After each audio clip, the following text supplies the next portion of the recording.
Monday to everybody. We are coming to you live from the beautiful state of Louisiana in the city of New Orleans at the United Public Radio Network at 107.7 FM and the UFO Paranormal Radio Network at 105.3 FM. We're on Roku, we're on Rumble, we're on Facebook, and we are on YouTube. We have one heck of a show tonight. We're going to thank our sponsors, Carnation and Preston. This is such a cool show. Our network people have said we don't have to identify at the hour, so we get to run it full through. I'm going straight to you now. Let's go. Thank you, Dolly. Thank you very much. Thank you all for joining us on episode 94 of The Lightgate. I'm your host, Preston Dennett. My lovely co-host is Dolly Safran. We have two amazing guests tonight. So excited, Michael Schratt and James Goodall. We're going to get right to it pretty quick, but I do just want to say a very quick hi to all you folks here. It's because of you we do this show. So thank you very much for joining us. All super chats are incredibly, what's the word I want to say? Encouraging. Appreciated. Encouraging. So thank you, namaste. Thank you. In my opinion, you guys really help us out quite a bit. Sonny Burnett, you guys are amazing. Dana Matthews, really thank you. Thank you so much, Louise. And yeah, you guys, I see all you regulars here. Really would love to spend some time saying hello to you all, but our show is so monumental that I'm just going to pop up what I can here real quick and get to our show because it's amazing what we have planned today. Michael Schratt has got a PowerPoint presentation ready. James Goodall has got his knowledge ready. And we are going to just stand by and try to participate when we can. But really, it's going to be them leading the show tonight. But for those of you who have not heard about them, where have you been? These guys are superstars in the field. So I will just briefly introduce them. Michael Schratt is a private pilot, military aerospace historian, longtime UFO researcher, draftsman, an expert on classified black projects and UFO crash retrievals and the government cover-up. He's the author of Dark Files, A Pictorial History of Lost, Forgotten, and Obscure UFO Encounters. You should have seen him on our previous show where he titled his presentation, The Price is Wrong. It was great. If you get a chance, check that one out. It was amazing. We love Michael. His shows always rise up to the number one in our rankings, as does our next guest, who has actually only been on once before. So we're very happy to welcome him back. This is new for us. We're doing essentially a panel. But our next guest is James C. Goodall. He's a published author with 27, count them, 27 books in print. He's a former docent at Kitt Peak National Observatory, former associate curator at Pearl Harbor Aviation Museum, former restoration manager on the MOF's de Havilland Comet Mk4C at the Museum of Flight, and a former master sergeant at the United States Air Force. He is a recognized authority both on low observable aircraft such as the F-117 and the B-2A, the Lockheed Twins, F-22 and F-35, and the Lockheed Skunk Works family of Blackbirds, and the U.S. Navy's fleets of modern-day fast attack and ballistic missile submarines. That is a mouthful. He's been photographing and writing about spooky military aircraft, naval ships, and submarines for the past 35 years. His latest book is 75 Years of the Lockheed Martin Skunk Works, which was published by Osprey in 2021. You can check out more about them in the show description. There are links there, but let's just bring them on because we have an amazing show for you tonight. We have an issue. Michael disappeared. Yeah, wait for him to come back. Michael, if you can hear us, show back up. Oh my God. He just went blip and he just... Well, hi, Jim. How are you doing? I'm doing great. I'm delighted to be here. And we're talking about subject matter that I hold near and dear to my heart. Michael Schratt is the best there is in what he does. No one presents UFO retrieval and sightings better than Michael. I agree. And he's like my. He's like a part of me in a way. he has the same obsession and passions that I have.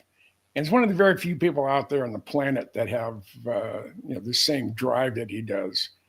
But I'm honored to be his friend, and he's like my kid. Amazing. And I can't say enough positive things about Michael. So yeah, he's only. I mean, there's a handful of researchers out there I respect. He's absolutely one of them. I'm really glad to see his growing popularity, because so many people are pushing an agenda or speculating wildly. He's a facts-only guy, Right? Or feeding the link straight from the sewage treatment plant. Wow. Yeah. Hold on, I'm going to go off air for a minute. I'm giving him a call to see what's going on. Okay, I'll be right. Yeah. All right. So I'm pleased to. I'm delighted to be Michael's friend. We go back over 30 years, and the only correction I can make on the intro, I've been snooping on the government for 45 years versus 35. So Wow. actually, it's probably longer than that. But well over 2/3 of my adult life, I have been snooping on the government. So how did you meet Michael? He contacted me. This is back in the early 80s or late 70s. He was doing something, and he got hold of me, and we just sort of linked up. He lived, at the time he was living in Chicago, and I didn't meet him in person until probably about 10 or 12 years ago. But we have been very, very close. He thinks his thought processes and his passions are virtually identical to mine. Mine go a little bit farther because I've been at it a lot longer. And not, but I'm into low observables and things that go bump in the night.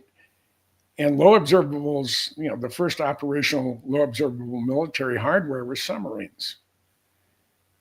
And everybody said, well, why are you picking submarines? I said, they're black, they're stealth, and they're deadly. Right. And when they're at work, no one sees them. Right. And if you happen to see a submarine, it's usually about 2 miles offshore as it's going or coming into Bremerton or Hood Canal or one of the other naval bases. And you only see the top 5 or 6 feet of the hull. And you have a 43-foot diameter hull on the big ones. Yeah. They're 560 feet long. These are the ballistic missile submarines. Those are the ones I know. Like, how many people would something like that carry? 140. They weigh out at 18,000 tons submerged, and they're absolutely the quietest submarines in the Navy. Yeah. Now they can also take out any. This is what amazes me. Do you remember hearing it's not a tale, it's a truth. There was a submarine that sunk near Hawaii with a full armed nuclear device aboard, and they were going to shoot it at Hawaii. And I'm not sure if it was the Germans or the Japanese that had it, but it sunk on its own and had a huge problem, and it went down, and it laid on the bottom for years and years and years until they found it. And it's not officially designated information that anybody can get their hands on, but that is an actual true thing. And I know 2 people in the military who have told me it's absolutely true. When I was at the Pacific Aviation Museum in Pearl Harbor, and the idiots renamed it the Pearl Harbor Aviation Museum. Yeah. They had recovered a sunken Japanese. That's it. Yeah. It was a mini sub, but I think it was in 1,700 feet of water. And they actually, I believe they actually recovered it. But I know there was another one in the North Pacific that we did recover. They said that we didn't, but I know that we did. And the Glomar Explorer picked that one up. Yeah. And it had at least 3 nuclear weapons on board. Yeah. And I do understand that we detonated at least one of them at the Nevada test site. I believe you. Yeah. Dolly, so any word from Michael? Yes, he unfortunately he was suddenly taken out. He had no control over it, and then his internet suddenly disappeared. So he's rebooting his entire system. He's trying to bring it back up, and as soon as he gets done doing that, he will be back on. So so much for technology in today's world, right? Right. All right. Just want to make sure he's living and good. Yeah. 'Cause that was Yeah. So so my passion has always been. Now I've been at the fence line at Area 51 and at Tonopah Test Range. They're in fairly close proximity. They're about 80 miles apart, and I've been there, over 80 different times over the last 40 years. wow. I started going there in the early 80s, driving through the area just because there's so much red flag stuff going on. And I can remember actually going into the Little Alien the very first time, Yeah. and it was in 1987, and I believe it was still called the Rachel Bar and Grill. And then they changed it to the Little Alien. And I've known Joe and Pat Travis since then. Joe passed away, I think, in the 90s sometime. But I helped through my dear friend Stu Brown, who was the senior technical editor of Popular Science. In March of 1964, we did an article. He did most of the article, and it was viewed, is the largest circulation of a Popular Science article in the history of the publisher. Holy smokes. And 6 million people read the article. And it's I think for a monthly publication, it's probably a record. That is Very good. You're Yeah. probably right. But Wow. Yeah, and the other thing we have here is, our government. I mean, they're supposed to work for us, but we can see by what Elon's uncovered so far that is not necessarily so. Correct. But they have been. One of the reasons I became successful in digging up stuff on the Blackbird and then on the F-117 and the B-2 and then other stuff in Area 51, in 1968, it's a long time ago, it's almost 60 years, I sent letters to CIA, to Air Force, to Lockheed, to DOD, to the president, asking for 8x10 color glossies of a Blackbird in the sky. I wanted... And I was, back then it was $7 an image, and I wanted to, get at least 10. And their official policy was not to cooperate. So because they didn't cooperate, I started digging. The more I dug, the more I found out. The more I found out, the deeper I dug. And over the course of the last 60 years, I became the world's authority on the history and development of the Lockheed Blackbirds. And because of my time out in the desert, I was the first non-DOD, non-Lockheed person or agency person to photograph the F-117. Wow. So that turned out to be good news that they didn't cooperate, ultimately. Right, absolutely. I mean, if 1968, if they had sent me when I wanted to, I would be retired now because of my age, but I would probably be, working for some technical company of some sort. In sales. And but that wasn't my destiny. My destiny was to be a pain in the ass to the government. And with that, I have done a really, really good job. I mean, I co-authored my very first book that I ever did with Bill Sweetman. Mm-hmm. Bill Sweetman is now with Northrop Grumman, but before that he was with Interavia, and then he was with Aviation Week. And we go back 40 or 50 years. I remember the first time I interviewed him, he just got married to Pat, and they were living in Walnut Creek, California. And I have family in the East Bay, so we went and had lunch. And over the years, then we finally decided, since I had so much information on the F-117, that it would be let's do a book. Everybody says, let's do a book. So I did. And we sold 67,000 copies, which tickled the hell out of me. And timing was great because I was going through a nasty divorce and I was, in essence, homeless. Oh my goodness. Without a job. Which book was that? That was my the very first book on the F-117. It was from motor books, and it was just called F-117. Oh, all right. And if you look on my page that has all my book covers, I think it's right in the middle below the hardbound books. But that's what started me. I hated term papers. I hated writing. I didn't want to have anything to do with putting something together. But I was drawn to it because everybody said, "Hey, you're the only one who can do it. You have more stuff than anybody." And then when it came to the Blackbird, when Testers was going to do their big 1/4-inch SR-71, 1/48 scale, they contacted the Air Force Museum to do some dimensions on the YF-12 because the SR hadn't been sent to the museums yet. And Dave Menard, who was one of the head archivists there in research, said the guy you got to get a hold of is Jim Goodall. So I get this from a guy named John Andrews, and we immediately clicked. And one thing led to another, and he had his offices in San Diego. And he said, I got a dear friend who lives in Las Vegas that you got to meet. He's an incredible person.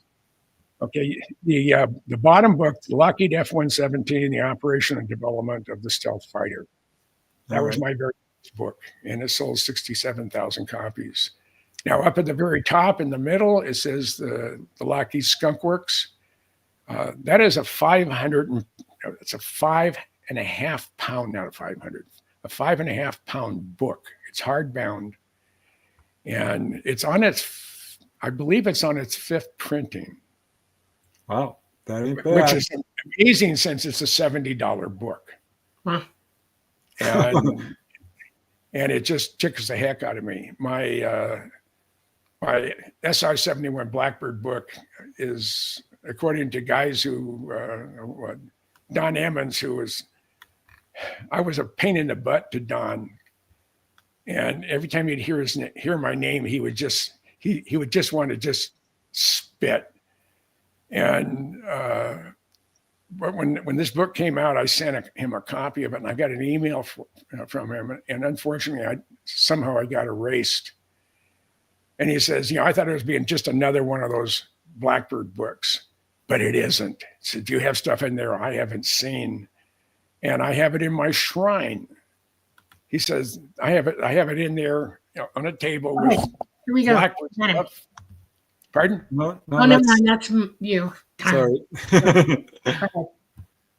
Yeah. So is Michael on yet? I have a question. I'm really interested in people hearing this. So, of all the things that you know about the Blackbird, do you know what makes it so stealthy? In other words, how is it harder to identify this while it's in the air? What's the technology for that? Do you know? Yeah, it's called iron particles that absorbs the radar return. Now, if you look at the Blackbird, if you go to a museum and you see these pie panels are composite, and they're made with a nasty material that's not very popular. That's why they didn't cut them up. There's about 4,000 pounds of asbestos in any Blackbird, but it's all encapsulated. Oh, wow. And a lot of it's encapsulated into those triangles that go, they're around the whole airplane, the leading edge, the trailing edge on the chines, the rudders are plastic. And that, but what's impregnated in that plastic are a combination of a number of different things, but the primary thing are iron particles. And what that does when the microwave energy from a hostile radar hits the triangle path, the beam goes in and has no way to get out, right? Because of the shape of the triangle, and the pieces absorb the radiated energy and reduces the radar cross section significantly. Now, before stealth was a common word in the news and whatever, the SR-71, actually the CIA version of the Blackbird, the A-12, which is the airplane I worked on, it had a radar cross section of less than 22 square inches. So we're looking at something this big. A B-52, you all know what a B-52 is, an 8-inch strategic, The 8-inch bomber. Yeah. bomber. It has a radar cross-section of 200 square feet. It's huge. I mean, like, Miss it. Yeah. It'll be pinging everywhere. Yeah. and then as stealth progressed and our computing technology allowed it for us to design an F-117 to know how the radar returns are reflected. With the F-22, the F-35, the B-2, now the B-20, the B-21 Raider, the airplane that has the smallest radar cross-section is still the F-117. A bumblebee, a honeybee has a larger radar cross-section than the F-117. Now, wait, radar can detect a bumblebee? Well, Yes. something Radar that's can detect the bumblebee. Yeah. Oh, Yeah. wait a minute. Oh my It's gosh. almost there. The switch. Hang on. There he is. Okay. Hi, Michael. Okay. Yeah. The second you were bringing us on, my internet completely went out. I don't know what happened. So Yeah, aliens. I don't know about Very that. No, I blame the government. Yeah. very could be on this aliens. one. Yeah. Oh, Could be. So I've been keeping him busy. Yeah. Okay. Out of a cat. Yeah, Uh-oh. I've never run out of words. So, Well, that's a good thing. That's a good thing. Yeah, that's a good talent. All right, we were worried, Michael. So glad to see you here. Whenever you're ready to start, we're good to go. All right, so let's see if we can go here. Share screen, so window here, share. Okay, so you guys are seeing this, right? I'm adding you to it. That's Yes, right. we are. All right, good. yeah, there we go. All right, so I think I'm gonna just leave it like this right now. And you're seeing this full screen, right? Yes. Yep. Well, almost, but Yes. it's good enough. Pretty Yeah. much. Yep. It's good enough. Okay, that's fine. All right, so the title of this presentation is Super Secret Aircraft UFO Magical Mystery Tour with, I guess, me and Jim Goodall. Ta-da. That's the whole thing. So, Dolly, you said that we could be allowed to talk about anything, right? Yes, you have full permission. Go for it. We got full permission. All right. Yeah. Okay, we got full permission. That's good. That's good.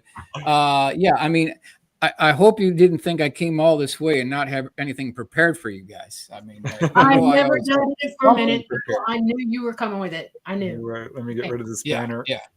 All right, so let's continue here. Now, what I want to do is I'm going to hit Jim with some concepts that he's familiar with. I want to bounce it off you, Jim, and then get your thoughts and reactions, kind of like how we always do here. And why don't we go ahead and start here? So, Jim, please discuss the sequence of events that led to the shoot down of the U-2 spy plane on May 1st, 1960. Gary Powers. Yeah, I had Yep. and I had the pleasure of actually I had 5 years active duty. I was out 10 years, and I joined the Minnesota Air Guard. And one of the recruiters was named D. Powers. I said, and I jokingly said, "You're not in any relationship to Francis Gary Powers, are you?" He said, "Yeah, he's my dad." So, Nice. but I knew Gary Powers' wife. I met Frank Jr. And what happened? The way he got shot down, the U-2 started overflying in 1956, and because the Russians, or actually the Soviet Union, as they were called back then, would not agree to Operation Open Skies. In other words, we would allow the Russians to overfly our sensitive military installations with photographic aircraft, and we do the same for theirs. And Khrushchev was adamant that that wasn't going to happen. So we needed a way to verify, and so what brought that on was the development of what became the Dragon Lady or the U-2. And they were flying U-2As out of Peshawar. Is it Pakistan? Yeah, I think it's Pakistan. And their flight was to take off from Peshawar, fly over the Soviet Union, all their critical sites, and then land in Norway. And on this one particular day, they found something wrong with the U-2. The high altitude restart system had been sabotaged. So normally the pilot goes with the airplane, but Powers said that he was fully briefed on the mission and to bring in another, a different pilot with a different airplane. You'd have to go through this, through the same stuff again, and it's time critical. Says, I'll fly it. So they brought in another. They had multiple U-2s there. He took off. Everything's going normal. He's over Central Soviet Union, heading towards their rocket test facility. Okay. And he has a flame out. The engine flames out. He tries the high altitude restart system, which was actually, they would load up liquid hydrogen in a small dewar, and then they would get through the engine or whatever to heat it up, turn it to a gas, and that's what would help relight the engine. But for whatever reason, and it turns out that was sabotage, but for whatever reason at the time he didn't know, but he had to drop down in altitude where the air is thicker. He's at 70,000 feet. That was the maximum altitude for the U-2A. And it's not that much higher for the U-2R or the U-2S either, because the Blackbird can go higher because it's being pushed up there with twin J-58s. But Powers realized that he had to drop down in altitude, so he did. He went down at about 30,000 feet, was able to relight the engine. He's on his way up, and a SAM, and they're firing everything at him. A SAM blows up behind him, didn't hit him, but behind him, and the overpressure, since his elevators were in the up position, the overpressure broke the elevators on the horizontal tail. And he lost control of the airplane, and one of the wings broke off. So he's twirling like this. In the early U-2s, there were no ejection seats. So Jim, was the vertical stabilizer still in place? Vertical stabilizer was still in place? Yeah, it was just one wing broke off, and the elevators were torn off of the U-2. So Powers opens the canopy. It's a side opening canopy, and it's going around pretty fast. He unbuckles his harness. He's thrown out of the airplane, but he's still attached to the airplane with his comm gear and his oxygen hose. So he had to pull himself back into the airplane, grab hold of himself, pull him in, disconnect the stuff, and then let go. Oh my God. And he said the scariest part wasn't being hit by the overpressure of a SAM or having to be pulled back, pull himself back into the airplane so he can release himself. He landed in the middle of a field, and this Russian farmer thought he was an alien and almost ran him through with his pitchfork. Oh my God. And that was he said that was really the worst part of the whole thing, except for his 15 months in prison. Yeah. But it was with that, there was a cessation of all manned overflights, and part of the terms and condition of Powers' release was the spy swap, and the cessation of all manned overflights over the Soviet Union and its satellites, which would have been the Warsaw Pact and China. But this is why you're the best, Jim. This is why you're the best. Oh, okay. I mean, this came to me from Powers' roommate in Peshawar, and he's the one who actually talked to him.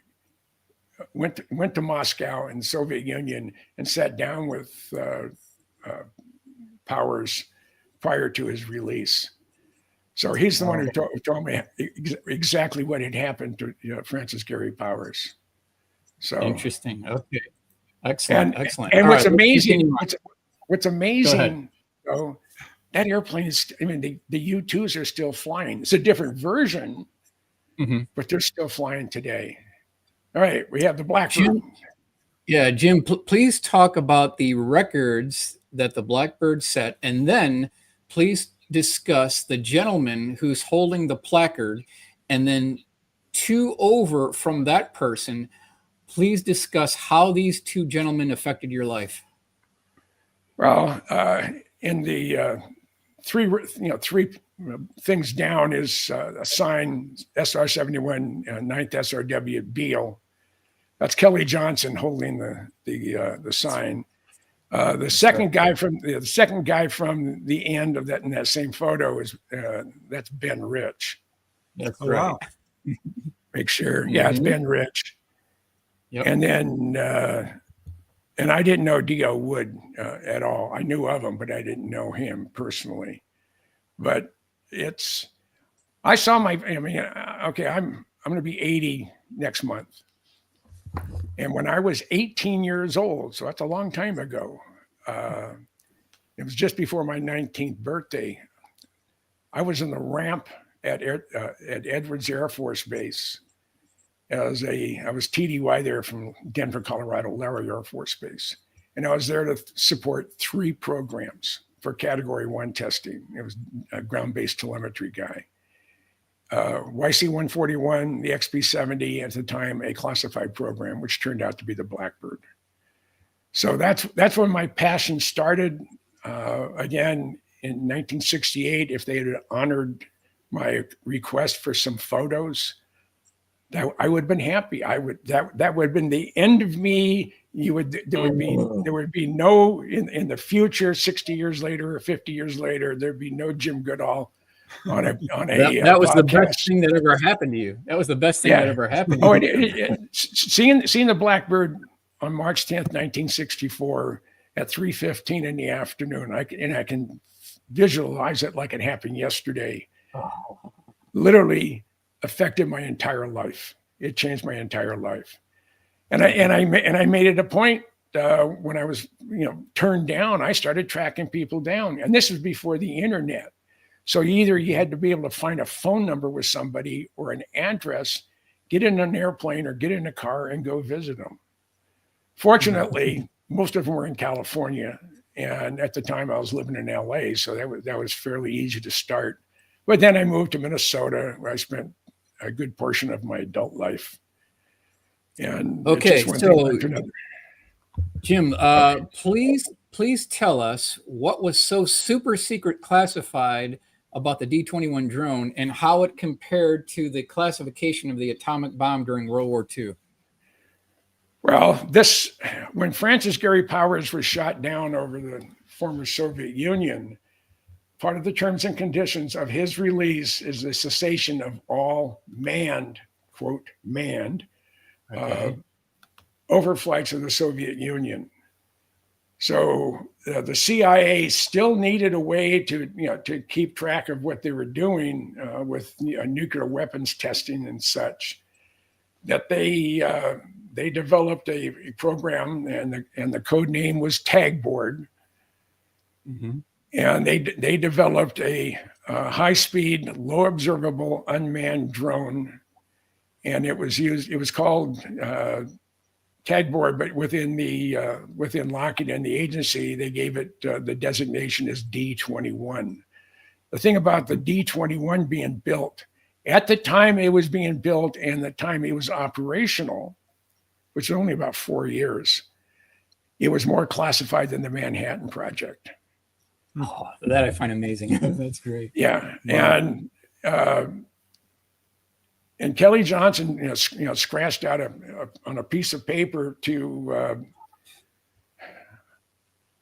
Bob Murphy, and Murph was in charge of manufacturing at Lockheed at the Skunk Works, and it was his job to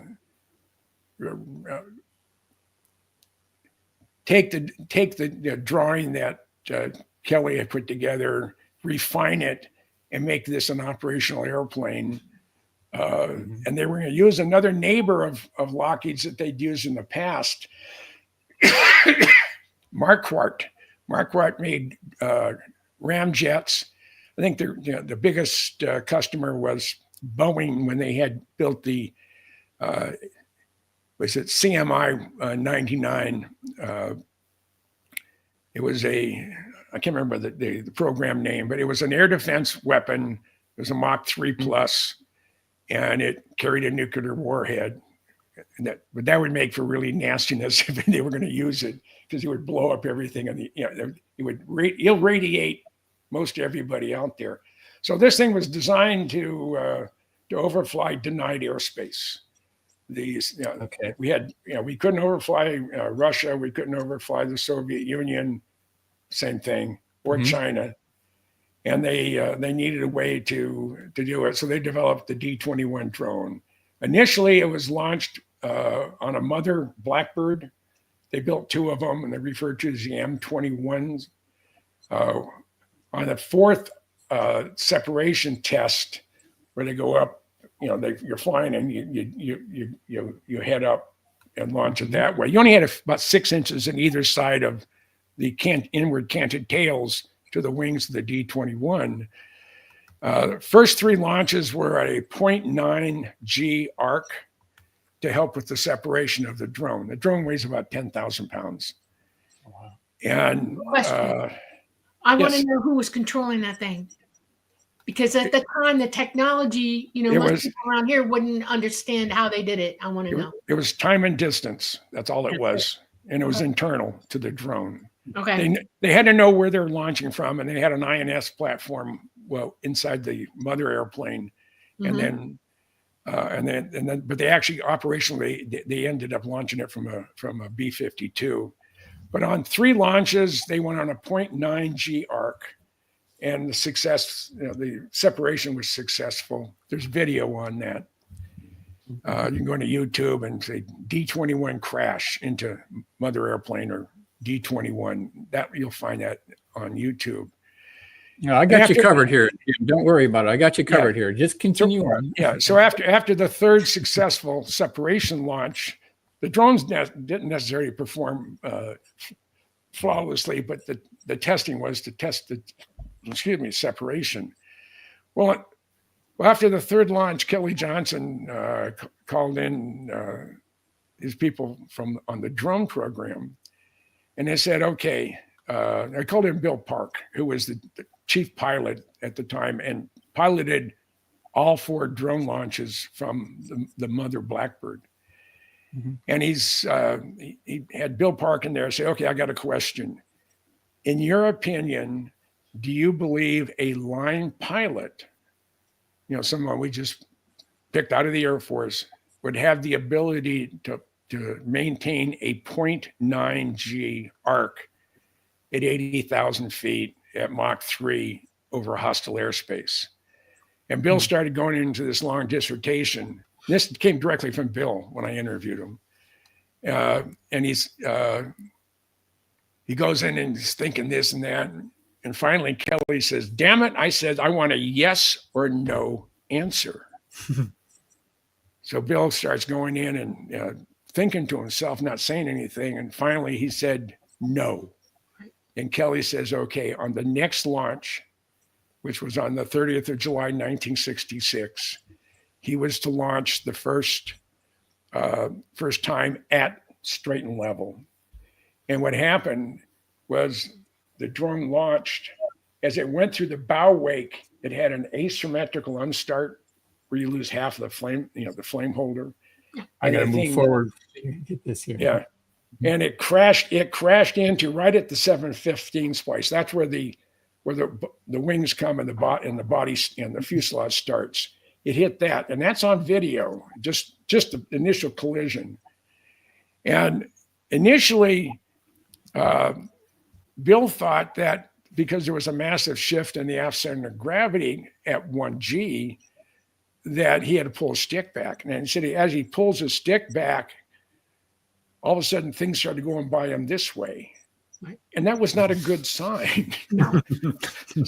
So he realizes that he's had a catastrophic explosion and mid-air collision in the airplane. And they're still in the forward fuselage, and it's tumbling and twirling. And Bill Park told me that his policy was, I'll stay in the airplane until it's safer not to be in the airplane. Right. So they wrote it down.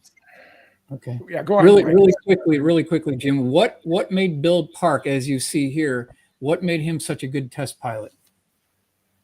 He had cojones about so big. There's a young kid working for Elon Musk that has the same name. Big balls. No, he just knew how airplanes flew. He just he had that ability. He had the seat of his pants. Now this is the M21. Yeah. And it was referred to as the mother-daughter. It was MD21 D21. So it's just M/D21, and that's how it was and it was referred to as tag board. And this particular one is one of the very first, probably the first captive flight, because the drone has a frangible nose cone on it and a tail cone to make it more aerodynamic. What's frangible? What does that mean? Be like glass. You have an explosive charge in it, and you break it, it shatters. Oh, okay. Not to get off subject, Jim, but back to the U-2 real quick. Which wing broke off, and was it a silver aluminum U-2 or painted black? No, they weren't painted black back then. If anything, they were painted gray. The U-2s, the agency U-2s that were flying out of North Base when I was at Edwards in '64 were painted a dark gray, a dark to medium gray. Which wing? The one that Gary Powers got shot down in, though. What was that? A silver bird? It was it would be a silver bird, yes. And then which wing blew off, the left or the right wing? It'd have to be the right wing. It was the right wing that blew off. Okay. Else he wouldn't have been able to get out of the cockpit if it was the other wing. Oh, that's right. Okay. Because he would be on the inside of the twirl on the opening. Yeah. Okay. So all right, that saved his butt. Good. Okay. Let's talk about the test flight of HAV Blue on December 1st, 1977, and what two important people were present at the test flight, Jim? I'm not sure. I forget. You're not sure? Oh, yes, you know. Yes, you know. You know. What? I know Kelly was probably there. Oh, now you're talking about the first flight of the A-12? HAV Blue, as you see on the screen here. As you see on the screen here. Yeah. It's camouflage. You can't see anything. Yeah. You see it, right, Jim? You see it. Yeah, it's there. Mm-hmm. It's there. Have Blue. That's an interesting name. Yeah, Have, and they program names have, if they, depending on what the first word is, the more classified the program, the smaller the the name. Yeah, when they developed the A-12 Blackbird, it was called Oxcart. I mean, you can't have a less descriptive name if you tried. The code name for the F-117 was Senior Trend. And then you had Senior Prom, which was a stealth cruise missile, looked just like the F-117. And so senior programs have certain requirements, programs have certain requirements for the naming. It depends on the product, depends what they're trying to get. Now, I have to believe that when the first F-117 flew, Ben had to be there. So yeah, in this one, it was definitely Kelly, who was semi-retired at the time, and then Ben was there. And then when the HAV Blue took off, Kelly turned to Ben and said, "Well, Ben, I guess you got your first aircraft." Yeah, but Kelly also said, "You're not building that ugly POS in my skunk works, are you?" That's true. That's true. It's not a very pretty airplane. It's not a very pretty airplane. but it was it used a lot of off the shelf components. The landing gears were off a T-38. The flight control system, I believe, was off an F-16. The environmental control system was off out of a C-130. They weren't, and the 4-color paint scheme you see is actually 12 colors. So they use different shades of the same color depending on where they were at on the airplane. And the only reason they painted it that way was not for the general public not to be able to see it, but there's a lot of people at Area 51 that are not cleared to see all the programs. And that was the primary reason it was painted that way. Now, the other thing they did at Area 51, if there was something was going to fly and you weren't cleared to see it, they would put out a broadcast on the PA system and whatever says everybody that doesn't have a red or a green or a blue, whatever color, ban on their security badge has to go inside to a windowless building. And everybody knew where their location was if they had to go into a building. I mean, it's much like I was with Stu Brown, Bill Sweetman, Warren James, who's literally a rocket scientist, and myself. We're getting a tour of the Nevada test site, and we're at the Sedan crater. I'm standing at the edge of it, and this is that Operation Plowshare, where they dug a hole with one little bomb, with 400 feet deep, 1,300 feet wide. And I heard the radio go off on our escort. It says, "Do you have a Jim Goodall in your party?" Affirmative. Well, you have to take Mr. Goodall and his party to such and such location now. So we get back in the van. We head to the command post where they operate out of everything, and we're actually in the command center for all the nuclear weapons detonations over from the very first one. And so, Jim, when they buried Have Blue Air Vehicle number 1 and Vehicle number 2, never to be seen by human eyes again, could anyone track down where these things are buried, or are they lost forever? Well, they know about where they're at, and all they need would be a metal detector. But they're both buried at Area 51. Ken Dyson, when he had to bail out of Have Blue number 2, Have Blue had a massive fuel leak, and he had to eject out of the airplane, and it crashed. He got out okay, but the area they crashed, they weren't, the contractors weren't paying attention to it. And they actually built a road, went right over where the number 2 Have Blue is located. Number 1 Have Blue is they sort of know where it's at, but there's no real reason to dig it up. At one time, the Air Force Museum asked Lockheed, could you build up an empty shell on the inside, but could you build up a mock Have Blue? And they at the time, they seriously considered it. Wow. But last time I was at the Air Force Museum, and a buddy of mine's the operations manager there. They had just received the RCS model of the F-117 that was to be going on display. So he opened the box up so I could look into it, and pretty cool. But the building a mock-up of a Have Blue apparently didn't happen. So they bury these so no one can look at them ever again? Is that the purpose? Yes. Yep. Or find a component that they aren't willing to admit they had. Wow. Period. All right. Right. And just destroy them, or farm all the stuff. It's the government's burn before reading syndrome.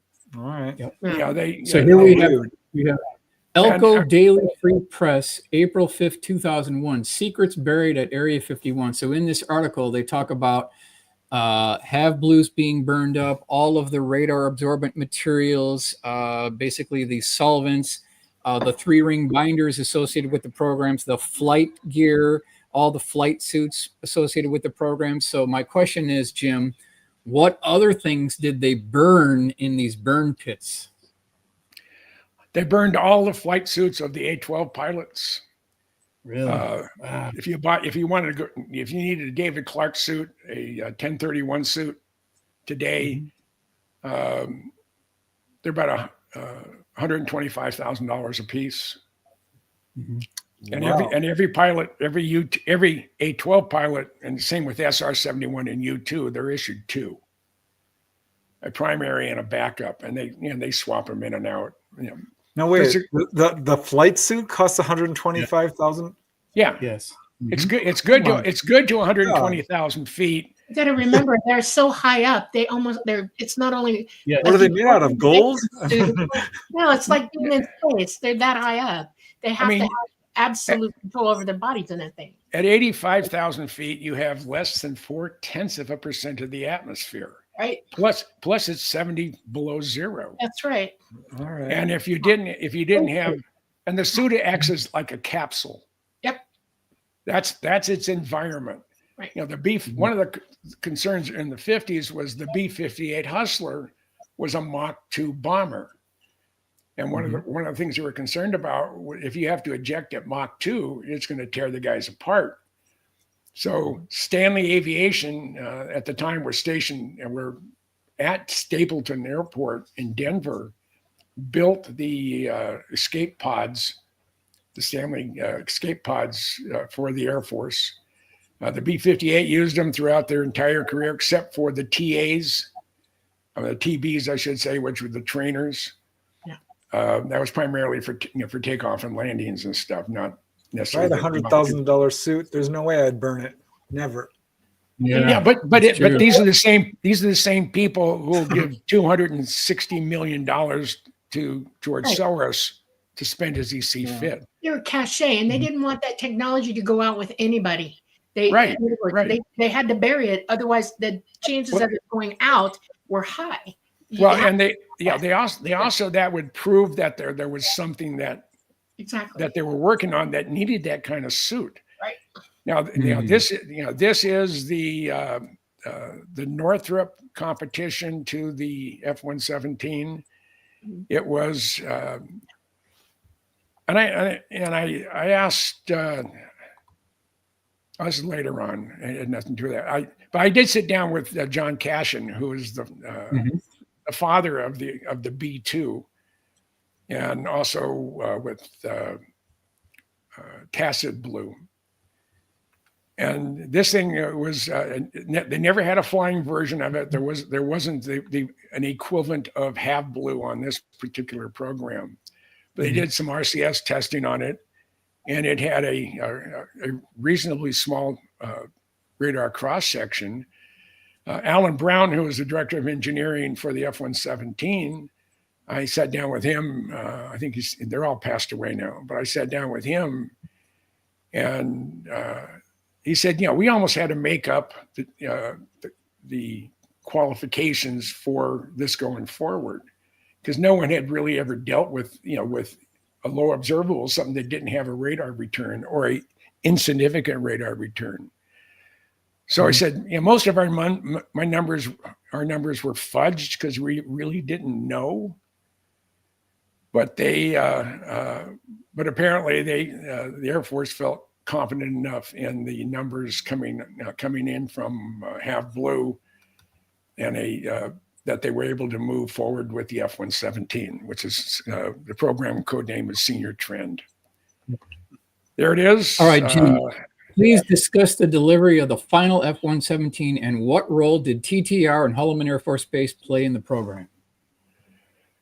Well, the last delivery of the F-117, they were moving the operational base from Tonopah Test Range outside of the town of Tonopah, and about 85 miles from Area 51, and they moved the entire operation to Holloman Air Force Base in Alamogordo, New Mexico. And I've been there. I've done some shooting there. Everything moved out after a while. They had no airplanes there for a while in Holloman, and now I think they have an F-16 mission, but I don't know doing what. But what's really ironic. I went from really before the F-117s were operational, I'd photographed them there at the fence line, and now they're being relegated to museums. So I guess if you live long enough, you'll see some incredibly complex classified programs going by the wayside. And then we have the man himself, Kelly Johnson, who I met. He knows who I am.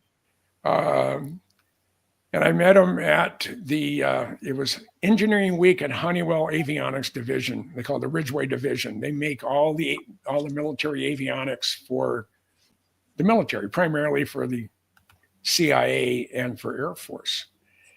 And he was talking about, the blackbirds. And he said, you know about the agency bird, which is the A-12, and you know about the YF-12 interceptor.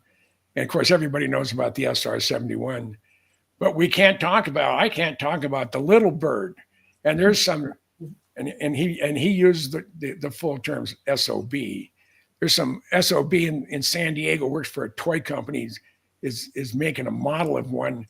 And then there's some guy up here in the Midwest who's written about it and has photos of it being built and everything else. He was referring to me. So he didn't know you were in the audience, did he? No. There was 800. I was invited by the director of engineering at Honeywell. Okay. So this is 1983, right, Jim? 1983. 82 or 83. I have the promo. I have the announcement, whatever. Oh, really? Somewhere. So someday I'll find it. What state? What state, Jim? State of Minnesota. It was the prom Minnesota. center on University Avenue in St. Paul. It was February. Okay. I remember that. Okay. And it was when he was up there, he said, people said, well, do we have the ability to go faster than Mach 3.2? He said, today, now this is a long time ago, he said, today, we have the ability to go to Mach 4, Mach 6, Mach 8, Mach 12, or Mach 16 with a manned air-breathing platform. Speed costs money. How fast do you want to go? Yeah, the implications of what that means is staggering. Absolutely. Yes. I mean, yes. That was 80. That's 40 some odd years ago. He said we have the ability to, in a manned air-breathing platform, to go faster than Mach 3.2. So what's our capability today, do you think? Well, let me quote Ben Rich. I talked to Ben once a quarter for almost over 20 years. At one time I thought it was 25 years, but it was just closer to 20 plus. And this is just before he died. He was at USC Medical Center, and we were reminiscing old friends, John Andrews being one of them. And he adored John. He really did. And I think because of my friendship with John Andrews, I sort of fell in with that group. But Ben was at UCLA. He was at the Graduate School for Aeronautical Engineers. It was their annual banquet. And he's the keynote speaker. And in his prepared text, he said, today, now this is over 30 years ago, he said, today we have the ability to take ET home. Now think about that statement. It's 30 years ago. 30 years ago. We have the ability to take ET home.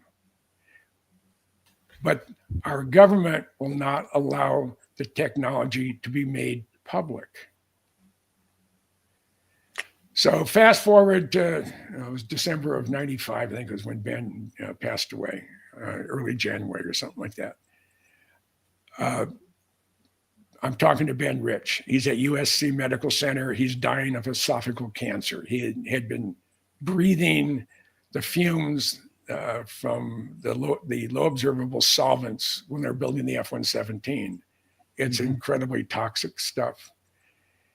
And we're just chatting away, and this is going on for about 45 minutes. And I can tell he's getting really tired, and we're near the end of the conversation.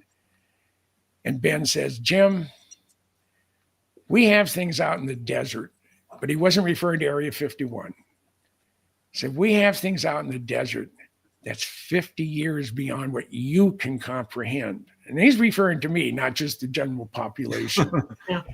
And I can come up with a lot of ideas that are pretty outrageous. And he said that we have things out there that you can't even imagine. And then he put the kicker. And if you've seen movies like Star Wars or Star Trek, we've been there, done that, or decided it wasn't worth the effort. I said, Ben, you want to expand upon that? And he said, nope. And then he had the nerve to die on me about 10 days later. So, Wow. Yep. So we would have learned a lot from that man. Because absolutely. there's things about this, and I would love to spit out right now, but I'm going to keep my mouth shut about it. But yeah, technology, when it overruns you, when you have all that technology and you know how it works and you think you can build it, applying it causes all kinds of problems. And the reason they didn't do it, and I'm going to let this one out of the bag, the reason they didn't do it is it started killing people right and left. Well, I'm sure there was, especially if you were going to transport somebody. Yeah. That's where probably people died. That's Now right. I read a science article where they have actually transported objects from one place to another, and they were reassembled apparently correctly, I guess. I don't know, but that's something that that was actually published. So it wouldn't surprise me that part would be one of them they couldn't do. But the other thing is, when Ben says we have the ability to take ET home, Right. I'm getting a humming sound. Means that they think that they've learned to light gate. In other words, they've learned to go interdimensional. But the problem with that is that you have to have the science to back that technology up, and they're not quite there. And that's when people started dying. And I'll tell you something: the Philadelphia experiment was the very first experiment in that openly light gating something. In other words, they were trying to go interdimensional. That's why guys ended up in the bulkheads. And they started, and they didn't care. They just kept going with it. This is all back engineered technology off of ET, period. Yeah. And yeah, they've learned a lot, but they can't go all the way home with ET. They can't cross the universe with it yet. And that's because there are components of this technology that they cannot duplicate yet. And that's why they had to stop. They're very far away from that, being totally there with it. But yeah, they've learned a lot. They know more than you could possibly imagine. No, I can imagine a hell of a lot. Yeah, that's for sure. So let's see if we can drill down on this. This is the commercial appeal, May 4th, 1986. So this is exactly the time frame you're talking about, Jim, according to what Kelly Johnson had mentioned. So aerospace planes taxi across drawing board. New hybrid engines may hurl commercial jets past Mach 5. So what I want to do is I want to blow up this chart here. We'll go to the next slide. And it says New York to Peking in 2 hours. So Jim, can you comment on the differences between a ramjet, a scramjet, and a turbojet? Well, a turbojet has a lot of moving components, brings air in, it compresses it. There are multiple stages. And so you're squeezing it down so you have a high concentration of oxygen, and then it goes into a burner where it's ignited with a fuel of some sort. And the Blackbird is JP7, which is a triple distilled kerosene, but that's Jet A or JP4 or whatever. A ramjet has absolutely no moving parts. It is it's a tube with a compression cone in the front, a flame holder in the back, and a throated exhaust at the rear. And you usually you can't light a ramjet until you're above Mach 2. 1.5 is probably the absolute minimum that'll even start.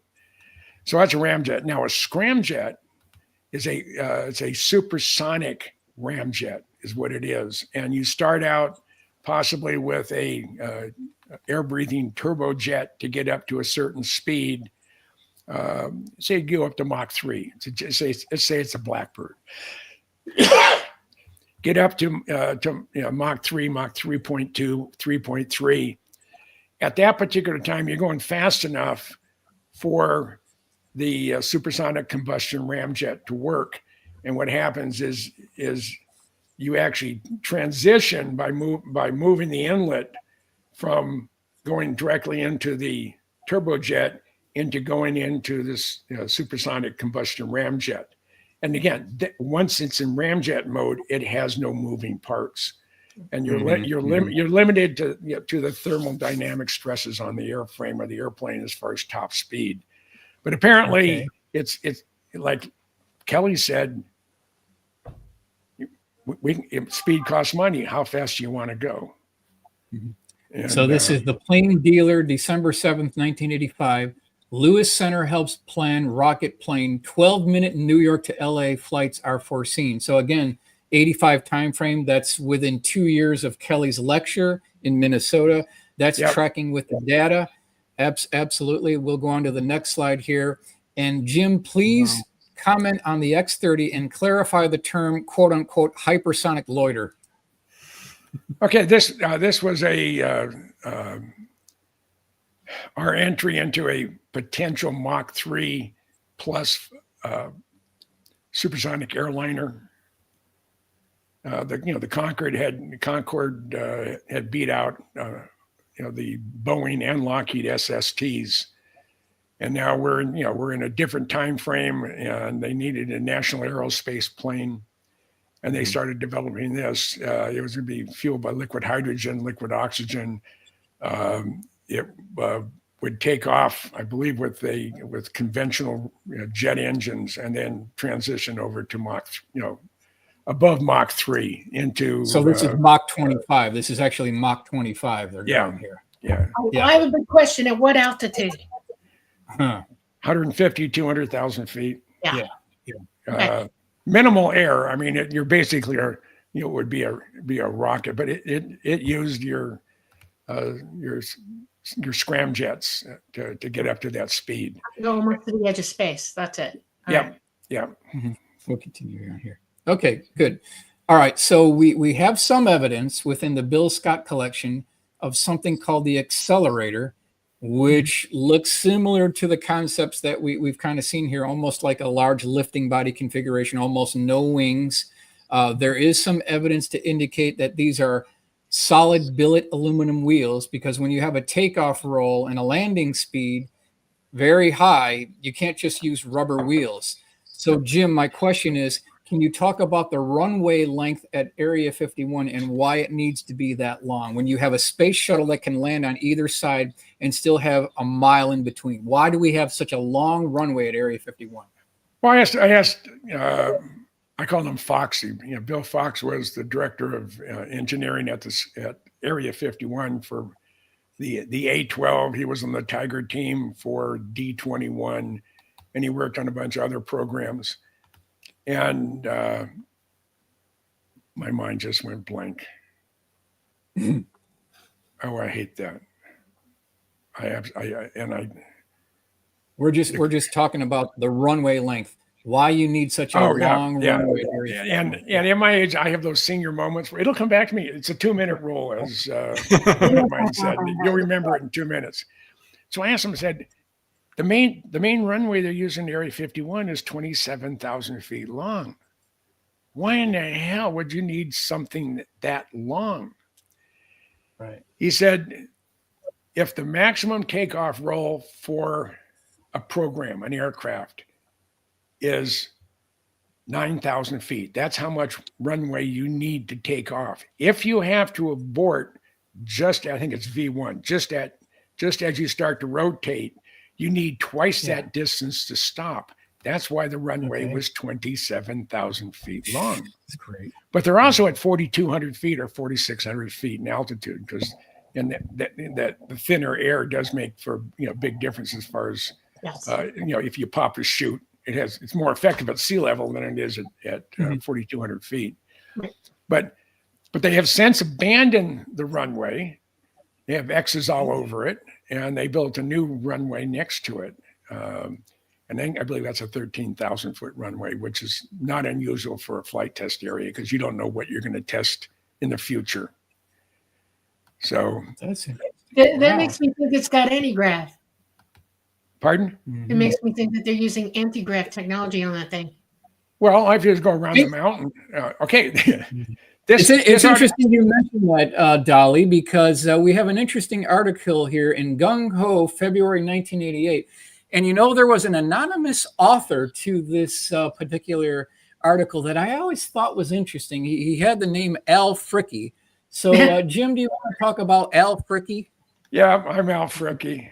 And yes, the reason, and what is interesting about the name, because we didn't have ways to garble a regular phone call going to an office or a home or whatever it is. We didn't have that capability back in the 1980s or even the 90s, as far as if I had to make a phone call to someone and it was urgent.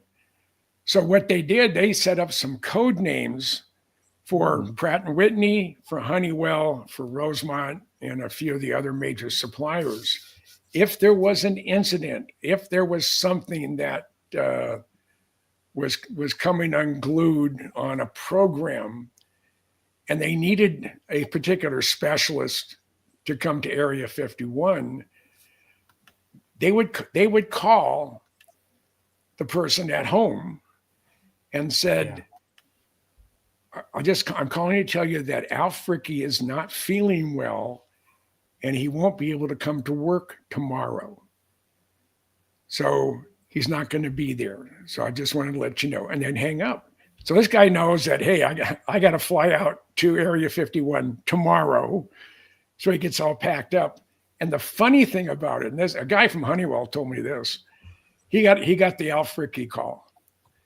And so the next day he's at Minneapolis, St. Paul International Airport. He's taking a flight to Atlanta. And when he's in Atlanta, he sees this guy he has that disease where he doesn't have any hair. He doesn't have eyebrows, doesn't have any hair. There's a name for it. I can't remember. Yeah. And he said, well, he's kind of unusual, but didn't think about it.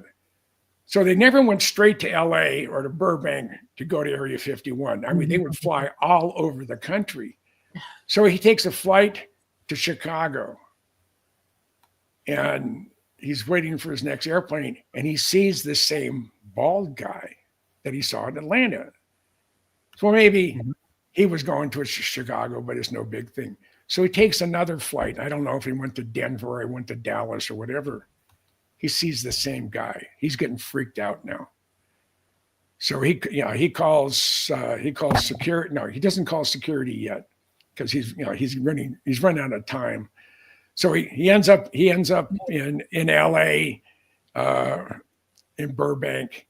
They stay at the same hotel or motel when they're being called in. They're under, so people with a different name, prepaid. So he gets on the shuttle flight. He flies to Area 51. He goes into the south end of Area 51 where the A-12 Blackbirds were, and he was rushed to go do something, to look at something on the autopilot or whatever, and so he hadn't called security yet. And he climbs up the boarding ladder or the work ladder to look into the cockpit of the A-12. And there's some guy in there working, and he looks up, and it's the bald-headed guy. And Dave says, I was going to call security on you. Every time I saw you at 3 different places. And he says, well, I felt the same way. I called security. I says, I did call security on you. So Jim, you are the author of this article, and I think it's going to be more impactful. Since you're the author, I think it's going to be more impactful if you read your own quotes that you got from these sources here. Could you just read your quote and then comment it and then move on to the next one, please? We are flight testing vehicles that defy description. To compare them conceptually to the SR-71 would be like comparing Leonardo da Vinci's parachute to the space shuttle. Air Force officer involved. Yeah, this is a bird colonel who told me this. We have things that are so far beyond comprehension, the average aviation authority has to be really alien to our way of thinking. And again, a full bird kernel. Let's put it this way. We have things flying out of the Nevada desert that would make George Lucas drool. That was my friend. Can you comment on these statements, Jim? Can you comment on these? Well, the bottom one was by Bill Fox. He's passed away, so I can use his name. And he had 35 years with the Skunk Works. And he was and he's just a cool guy. You'd see him. He was, he didn't look like a guy that would be working on some of the most incredible technology on the planet. But I asked him, and then when I was interviewing Dave Fruhoff, he's since passed away too. I'm living all these guys. Okay. And I asked him after during the interview, do you believe in UFOs? And he says, absolutely positively do exist. I said, do you want to expand upon that? He said, I thought he should say no, like most everybody else had said no. He said, sure. And he said it was a night operational mission out of Kadena, Okinawa. It's late 72, early 73. And it says we're at 78,000 feet at Mach 2.7, 3/4 moon off to the left. And they had already flown over their target, which was North Vietnam. And he gets a glint of something metallic or something reflective off to his right, mile or so away, and 5,000 or 6,000 feet above him. So he gets, he doesn't want to open up his visor because he's getting glinting from inside the cockpit instruments. So he looked out the side window to see if he could see a blank spot where there are no stars. And with the glinting of the cockpit lights, it wasn't going to work. And he didn't want to open up his visor. And so he contacted Kadena, Okinawa, where 9th Strategic Reconnaissance Wing Det 1 was operating SR-71s. He said, do we have another bird up? They said, no, you're up there by yourself. I said, okay, I'm going to go take a look. So he advances the throttle, never takes his eye off the object, and he's about a 10-degree bank as he's heading up towards him, keeping an eye on the object. But at the same time, his backseater said, hey, Dave, we have company. He said, yeah, I know. We're going to go take a look. So when they were about still 1,000 or so feet below this object and still a mile or so away, this thing took off at about a 30-degree angle of attack and left him in the dust. Dave said he lost contact or visual contact with it between 180 and 200,000 feet is what he estimates. And it left him at least Mach 12. Yeah, so I think these are like bombshell statements here that need to be screen saved and snipping tools. So if anyone's watching this video live or later, feel free to snipping tool this. I mean, these are literally bombshell statements here. Here we've got this Air Force officer. He's talking about the SR-71, and then we're test flying vehicles that make the SR-71 look like Leonardo da Vinci's parachute. I mean, this is unbelievable. The implications of what this guy is talking about here are unbelievable. And then we have things that are very alien to our way of thinking. What was he trying to say there, Jim? What was he trying to say? Well, we have little gray men running around. That's what he's trying to say. Yep. Okay. Okay. Or little green men. Somebody's trying to invade my computer right now. Hold on. I gotta make it stop. Or we'll lose the show. They're coming after me. Okay. All right. Yeah, we just got an alert. I got an alert. Listen. I just wanted to stress these comments because I think they're bombshell. They are Rosetta Stone statements for anyone that's skeptical.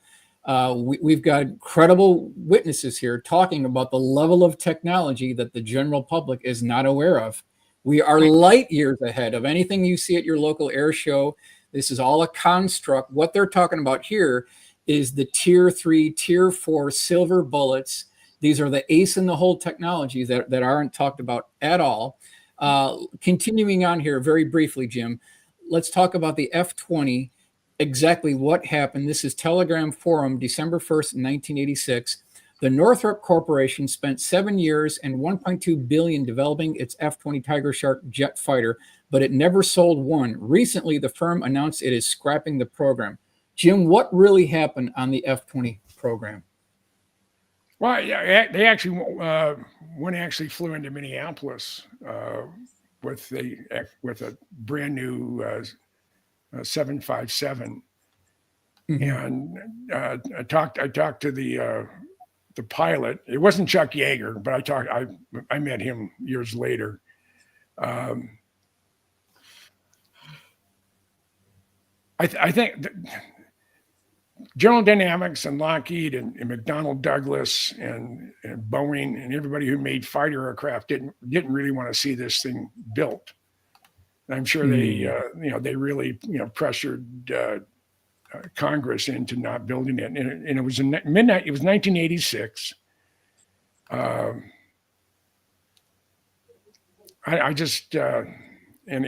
They started developing it in 82. Okay. So, actually, probably before that. I don't have. That's okay. We'll continue on here. The Press Tribune, November 22nd, 1989. Beale Air Force Base loses SR-71 spy plane. So now we're talking about closing down the Blackbird program. So I did a little bit of digging here. The Atlanta Constitution, March 11th, 1989. It says, bye-bye Blackbird. The Air Force announced last week that it was retiring its aging squadron of super-secret Lockheed-built SR-71 Blackbird spy planes, successor to the fabled U-2 because of defense budget priorities. Then they go on here. The plane still holds world records for jet-powered speed and altitude at 2,193 miles an hour at 85,000 feet. Officials estimate that clipping the Blackbird's wings will save $300 million annually. That is peanuts at the Pentagon. That's nothing. So what's actually going on here, Jim? Larry Welsh was the deputy chief of staff, Air Force chief of staff under, I don't know, my mind just went blank. Jerry O'Malley. Jerry O'Malley was Air Force chief of staff.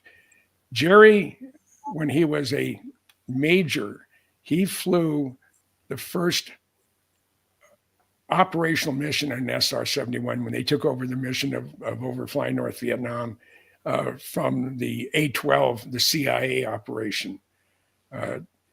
And he absolutely loved the program. He supported it completely.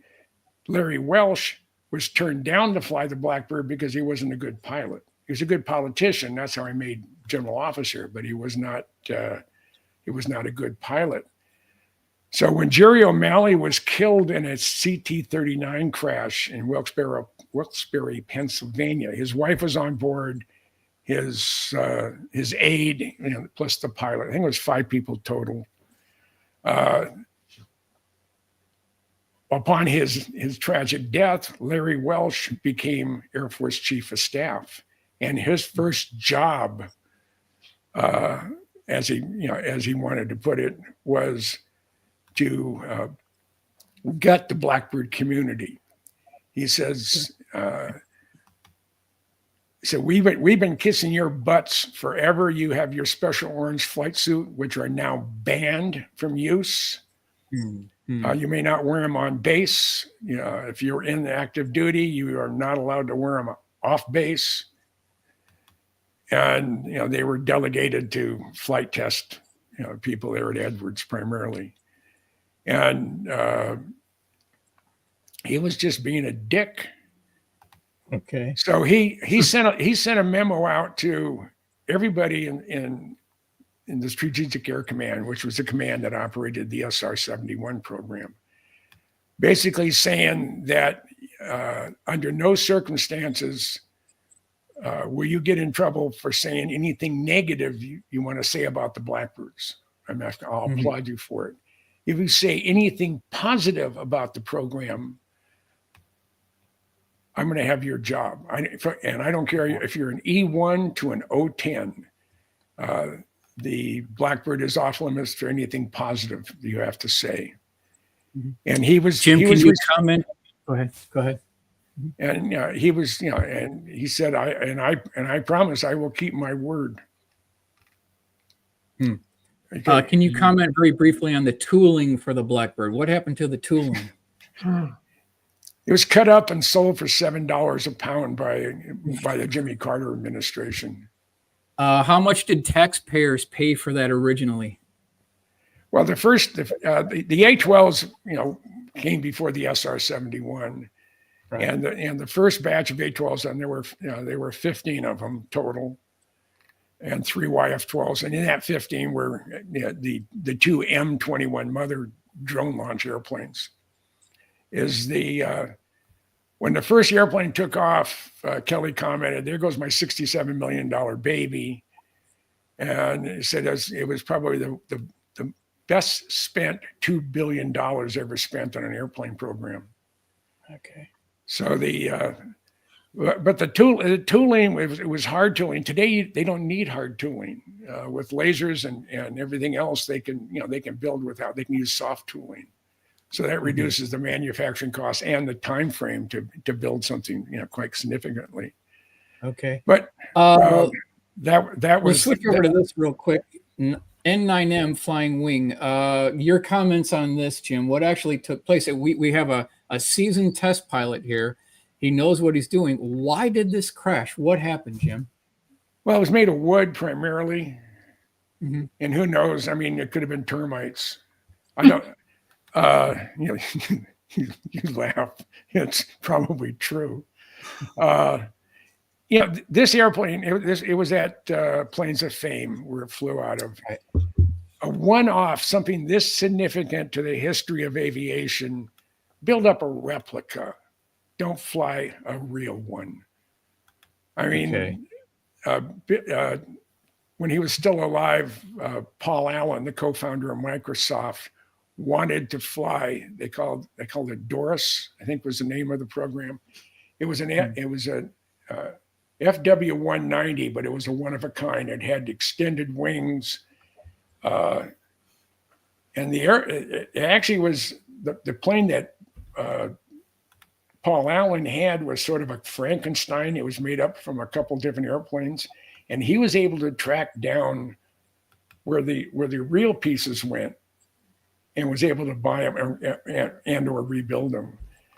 Mm-hmm. And even though it would have been an incredibly exciting thing to see, the fact that it's the only one was you shouldn't fly it. They have, they're near Harrisburg, Pennsylvania. They're restoring only one of 3 Northrop P-61 Black Widows, and they're going to fly it. And as beautiful of an airplane that is, I hope they don't, because there's just too few of them. And if they've been working on this thing for 20 years, and they've totally remanufactured the airplane, and it's gorgeous. I haven't heard anything recently about them, but they shouldn't fly stuff like that. So I did a little digging on this N9M crash here. So I went to the NTSB, and this is their cover here, National Transportation Safety Board. This is October 24th, 2019. This is the airframe engine summary here. Here is the crash site. Gruesome scene. It's very sad. This actually crashed at a prison. You can see where the right engine impacted. I'm going to move on to the next slide here. This is what's left, Jim. This is what we have. Oh, geez. Yeah. So it's just so sad, some of these tragedies in aviation. So then I went over to the actual findings by the NTSB. Here's the 2 propellers. And then we'll go to the report, Aviation Investigation Final Report, NTSB, April 22nd, 2019, destroyed 1 fatal. And here they say, the National Transportation Safety Board determines the probable causes of this accident to be the pilot's loss of control for undetermined reasons. And that's all we get. That's all we get. Yeah.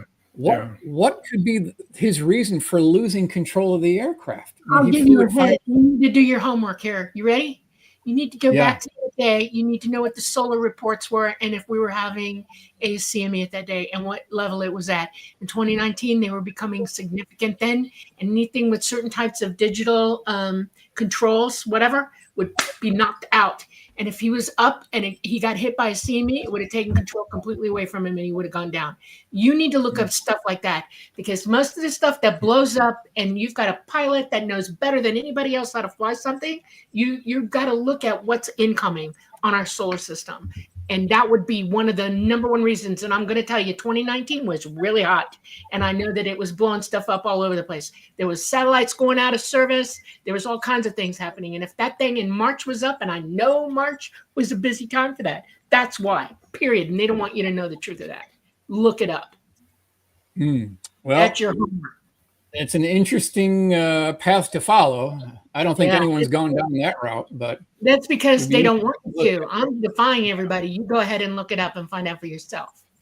okay. Well, we can certainly do that. Right. Jim, can you talk a little bit about John Paterno, father of the stealth bomber? He died at 54. He was a young guy. Yeah. No, I never met him. You know, I met Irv Wallen, of course, John Cashin, and I was trying to get with Jim. I can't remember his last name, but he's one of the three fathers of the B-2. And Jim Canoe, right? Yeah, that Jim was Canoe. him. Yeah. Jim Canoe. Okay. Yeah, I think is John Cashin gone? I don't think so, but I haven't heard from him in a long time. Yeah. Jim, please comment on what happened when the B-2 stealth bomber first arrived at Whiteman Air Force Base, specifically what occurred overnight when they shut the doors on the $100 million temperature-controlled hangars. Yeah, it was a young, I think it was a young captain was the maintenance officer, and they had gotten, the first B-2 had flown into Whiteman. It was a Spirit of, it was a Spirit of Missouri, and they immediately put it in a hangar, and they closed everything up. They locked the doors. They had guards at all, any entrance into the hangar. Next morning, they came in there very proud. They're going to show some VIPs that, the B-2, our first stealth bomber. And they opened up the door, turned the lights on, and everything that was alive in the hangar, birds, bugs, whatever, were dead on the floor or on top of the airplane. The radiating of the stealth adhesives used for the low observable coatings on the B-2 were enough to kill everything in the hangar. Wow. And if we'd been humans inside there, it would probably have the same effect, even though we're physically larger and probably more adapted to withstand some of the nuances of dying of poisoning from the solvents. But it was what's changed now, Jim? What's changed now where they can actually bring the B-2s around inside hangars? Why is it different now than it was back then? Because this went straight from the low observable coating going on, flying directly into a base and then going into an enclosed building. Once they've radiated all the fumes out of it, they're fine. Then it's okay. All right. Yeah. Northrop Grumman B-21 Raider official rollout December 2nd, 2022. We're going to continue moving on here. And then if you take the Highway 14 north from Lancaster, Palmdale, and you head toward Edwards Air Force Base in Mojave, if you look off to the right, you're going to see this billboard that Northrop put up there. It's detectable until it's not. So, Jim, my question to you is this a belated designer leak? Are they trying to tell us something here in a stealth way? Are they trying to tell us something here? No, what they're saying is when they're flying in peacetime and flying in our neck of the woods over the U.S., they have transponders on, and they probably have external things on them to make sure that they're picked up by collision avoidance radar. Okay. And when the B2, if you see a B2 flying, and you're say in a tanker or aircraft or whatever, but it's flying in formation, the split ailerons are open about 5 degrees. Mhm. From 0 to 5, they have no effect on the control of the aircraft, but they open it up. So when they do have a movement, there's no delay from opening it up. Mhm. And when they're flying, when they're going into combat, those things are closed, and there are no external antenna on the airplane, so they represent, and they turn the transponder off, so they have a very, very low radar cross section. They're unavoidable. So that I'm thinking that there could be more going on with this little billboard here than we imagine here, because they say I'm sure until it's not. So obviously they're referring to stealth invisibility. That's what they're referring to. But could they be talking about optical invisibility as well? Is there more going on here? This is what I want to explore. So what is Northrop Grumman trying to tell us? Are they only referring to radar stealth? So if you start looking at the literature here, Popular Science, May 1997, invisible aircraft, daytime stealth for future fighters or bombers. This is back in 97. And you look at the technology of what they're doing here, and we'll move on to the next slide here. Disappearing Act, future aircraft such as Lockheed Martin's proposed Joint Strike Fighter might use visual stealth to blend into the sky. Sensors would measure the sky's brightness and hue, and electrochromic coatings applied over a white skin would change shade to match the background. So, Jim, are they using this on the B-21? Well, they've been talking about using active camouflage for 30 years that I'm aware of, maybe even 40 years that I'm aware of. They can't do that without graviton wave technology. So they have figured it out. I don't know how much electricity they can build up on one of those things. They have to have one hell of a battery system on it. But that's pure electrical ability right there. That's light technology, period. Yeah. It's the beginning of serious light technology. And they are using it. And yes, they are somewhat anti-grav because of that. And it's gravitational wave technology. You can build up a electrical, generate enough electricity to build up a wave, and it's gravimetric. In other words, it becomes gravitational. And you can emit it like ET does into emitters. And I'm looking at the components, the shape of it, and I can see where the batteries would be located. I can see where they might have an emitter, one set of emitters on it. And yeah, I think they're using it. I mean, because they've been talking about it forever. Yeah. Mm-hmm. Well, they've had the technology to back engineer from for a long time. Yeah. You know? So switch gears to the F-35, $1 trillion train wreck, how the F-35 hollowed out the United States Air Force. F-16 play co-designer to speak in Burlington. And this is our very good friend, Pierre Spray here. Yeah, we lost him 2 years ago, and he hated the F-35. So poorly conceived that every plane purchased will be a detriment to national defense, both because of its poor design and because its high cost will drain resources from other Pentagon programs. So briefly, do you want to comment on Pierre Spray?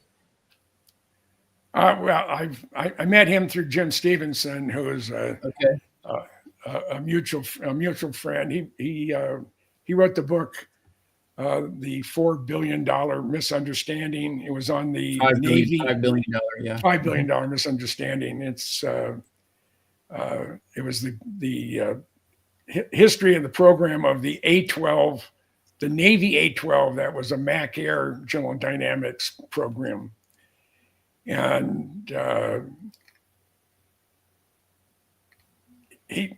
he absolutely hated the F-35. He said there was nothing about it that was worth a damn. It's grossly overpriced. I mean, I saw the Iron Bird of the F-35 in 1989. Let me see, 90. Well, I mean, that's a long time ago. And it's still not fully mission. It's still not fully mission capable. Wow. Fort Worth Star Telegram, September 18th, 2008. At home as well as abroad, skepticism of F-35 persists. The latest dogfights took place in past week. A former Pentagon official involved in the development of the F-16, F-18, and A-10 aircraft in the 1970s said in an influential defense publication that, quote, the F-35 is a dog. Newspapers in Australia, where the government's plans to eventually buy F-35s are subject to intense political debate, reported that the planes were, quote unquote, clubbed like baby seals in computer simulated war game conducted by the U.S. Air Force. That doesn't sound too good. And I mean, it's they should have bit the bullet, and they could have come out with a new F-22C. A B model would be a two-seater, or a D model would be a two-seater. So that's what they should have done instead of building this dinosaur. And that's what it is. Okay. I mean, it doesn't. The cost overruns are astronomical. The maintenance requirements for them are quite large. We actually have they're moving an F-20. They're moving F-35s into Davis-Monthan. I haven't gone to take a look at them yet. Really? Is this true? Is this true? Oh my God, that's unbelievable. U.S. watchdog slams F-35 cost over. I can't believe they're sending there. Now here's where I'm taking a little bit of a leap here, but I think there's some paperwork to back it up. That's why I'm bringing this up to you here, Jim. Have we all been played for fools regarding the F-35? Did a certain aerospace contractor use the F-35 as a sacrificial lamb to cover the cost of its real capabilities? Is there something very significant and secret about the F-35 that Congress and the American people have not been informed about? So bottom line is, I'm just asking this as a question. Have we all been played for fools on the F-35? Is there something else going on here? Here you have President Donald J. Trump, the F-35 jet, which is almost like an invisible fighter. Then he went on to say, even if it's right next to it, it can't see it. It's very tough to beat a plane when you can't see it. Nobody has the equipment that we have. So what is Donald Trump talking about here? Oh, that may be active camouflage, for one. Okay. And two, I have a buddy of mine who flew F-117s during Desert Storm. It flew wild weasels also in Vietnam. He said, I can't tell you, but the F-35 really isn't an airplane. I said, well, it sure looks like one. And I said, no, it's an information gathering node that is built into a very complex system. Correct. Everywhere it flies, it's sucking up data and it's transmitting it out to wherever it's going to, either real-time loop. Correct. Yeah, correct. Yeah. So it's probably the equivalent of a AWACS type of aircraft that sucks in data, because it has I think there's over 80 sensors on that airplane. That's external. It doesn't affect the radar cross section of it, but it's stuff for picking up transmissions of some sort, whether they're electromagnetic or whether they're visible or whatever. It can go invisible. It can go stealth on the ground, parked. I'm going to admit something. I'll admit it now. I've seen a picture of 8 of them on the ground in stealth mode, and you can't tell what the hell they are, and they're there. So you figure that one out. I find that very interesting, Dolly, because of this part right here. Is the invisibility cloak depicted in the Lord of the Rings series strictly fantasy, or has the technology progressed to make it a reality and integrated into the 5th and 6th generation stealth aircraft? That's my question. And I'm only bringing this up because if you start doing the paperwork and the digging and the research and look at the technical trade publications, what you're going to find are things like this. the Cheshire Jet harnessing metamaterials to achieve an optical stealth capability. Right. So here we've got actual technical publications, Air Command and Staff College talking about invisible jets, optical stealth cloaking they're talking about. Now you see it, now you don't, blinding us with science, the next generation of stealth. Really quickly here, researchers examining ways to blur an aircraft's outline by using a recently created branch of nanotechnology known as metamaterials. That keeps popping up again. Yeah, Ordinary metals, plastics, and other materials are combined in a way that alters their response to light, heat, radio waves, and other forms of electromagnetic radiation. In particular, researchers discovered that metamaterials can bend light in ways that no naturally occurring material can do, even backward. It's the ability that could allow a coating of metamaterials to smear an airplane's outline. So is this what they're doing on the F-35 and the B-21? Is it possible? I think it is. Yes. I think so too. I don't think there's any question. They, you know, and they've been working on it for at least 50 years. Yeah. So I'm sure they would have some success, even if it was rudimentary. I mean, all you have to do is blur something, and if it's in the sky, and that's why they're painted the gray color they are. No, they do it on the ground too. What I saw was in 2017. Just saying. Okay. Okay. And I just like I say, it has capabilities that if you knew what the capabilities were of the F-35, you say, wow. Now, Pierre Sprague didn't say, wow, he had no use for it. And he was one of the, and he was probably the largest and the most prominent anti-F-35 person on the planet until he passed away.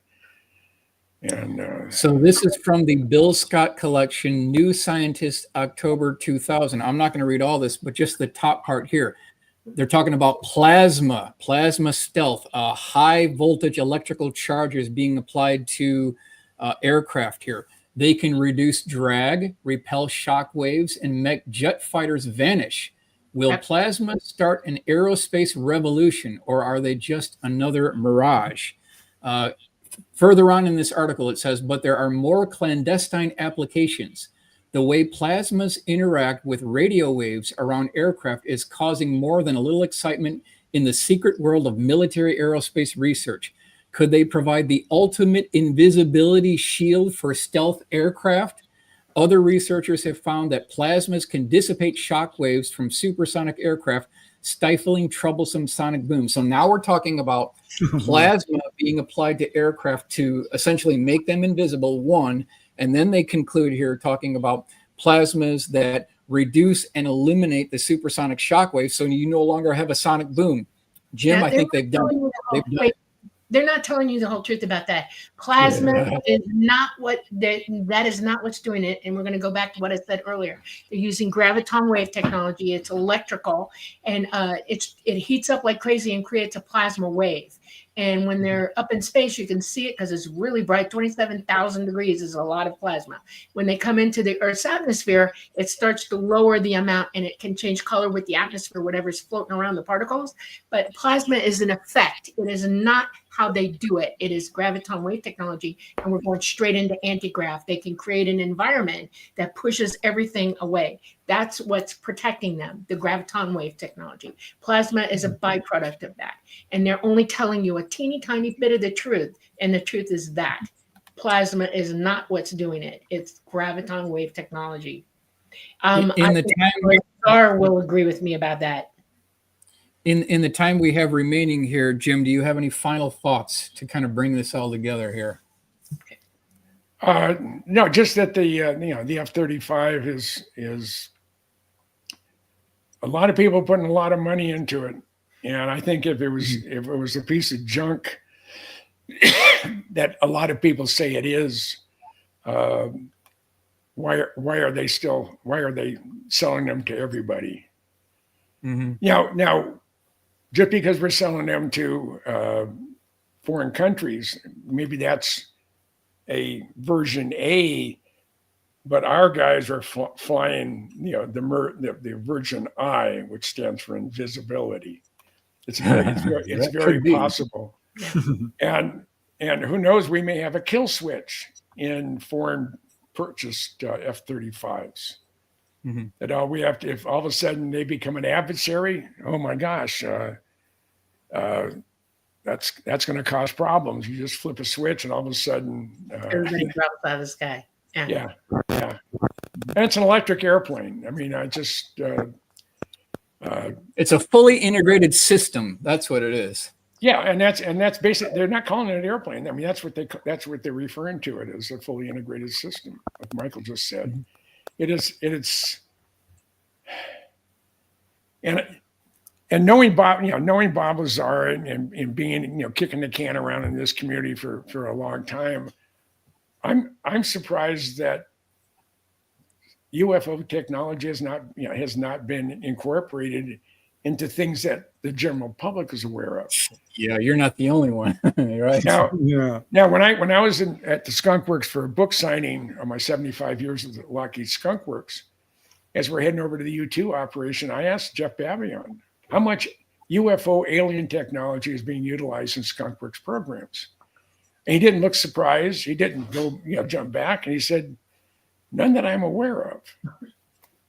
He said, and then he said, "But that doesn't mean something was built here before I got here. And my job is not to look in the past. I have your book for that. My job is to look to the future." And I thought that was a great comment. And he said, "Personally, I can't imagine why why would we be considered we're the only ones?" And this is the head of the Skunk Works. Well, we're basically out of time, you guys. Oh, damn. That was a fast 2 hours. It always is. Anytime I'm with Michael, it's always instantly fast. Yeah. Yes. So how much did we miss? How far did you get? 55 of 172. So you're going to come back? I really want you to look some of that stuff up I was telling you about. It's going to alter the way you... We can certainly do that, yes. Okay. Yeah. I also want you to look into the gravitonic wave technology because it is electric. And if you look up the physics of plasma is a byproduct. It is not going to solve anybody's problems. It is completely radiational. It'll burn you up and kill you. It is not what's keeping them afloat or doing that. It is graviton wave technology. And I'm tired of saying it out loud. Listen to what I'm telling you. It's real. And you all need to do some homework on that and really look into it. Electricity amplified is immensely powerful, and you can do all kinds of things with it. And gravity is electrical. And a lot of people don't want to hear that. They don't want to hear it, but physics has proved it recently in the last year. They're finally admitting the truth of it. Catch up. We're electrical. Well, Yes, I'm going to bring the PowerPoint down because we are basically at the point where we can't do it anymore. But okay, so it's amazing, you guys. Yeah, it is amazing, and you're damn good at what you do, Michael. No one does it. No one does it better than Michael. Yeah, this is that's because I got Jim with me here. So this is absolutely related to everything that's going on right now. It is. It is situation. So people need to know this information. It's very valuable. Absolutely. And thank you. And I heard somewhere that as far as UFO technology, it sounds like the current administration is seriously talking about declassifying it all. That would be great, wouldn't it? That'd be incredible. I'm ready. Yeah. So I'm not going to panic. I think. No. But if you would like us back for a three-peat, it won't. Hopefully, it won't happen like what happened to the Kansas City Chiefs. They got their clock cleaned, and I was cheering. I was cheering the whole way. Oh my God! You get a certain amount of arrogance, and I've won it 2 times in a row. This would be our 3rd time in a row. Well, not necessarily. I know. Yeah. All right. Well, thanks, guys. Yeah, and thank you, everyone, for tuning in tonight. We truly appreciate it. It's because of you guys we do this show. So thank you very much. Quick shout out to Namaste and all you other guys who helped donate with Super Chat, in my opinion. It really helps a lot. Sonny Burnett, thank you so much. Dana Matthews, you guys are amazing. Louise, Raul Melendez. Thank Thank you you so very much. Luke Shanahan of the UFO Files group. Check out that Facebook group, you guys. It's one of the best ones out there. And yeah, sorry guys, we couldn't get to your questions. Hopefully we can have you both, Jim and Michael, back soon, and we can do Sure. part 2 and if Yep. necessary, part 3. Yep, I want you guys to stay on with us so we can firm up a date for you to come back because he was only halfway through. Okay. Okay. All right, everybody, we were coming to you live from the beautiful city of New Orleans in Louisiana at the United Public Radio Network at 107.7 FM and the UFO Paranormal Radio Network at 105.3 FM. We're on Facebook, we're on Roku, we're on Rumble, and we are on YouTube. We love you all. I want you to have a wonderful, productive, happy, joyous week. And remember that we're here every Monday night, and we'll see you next Monday. Love y'all. Bye. Mhm.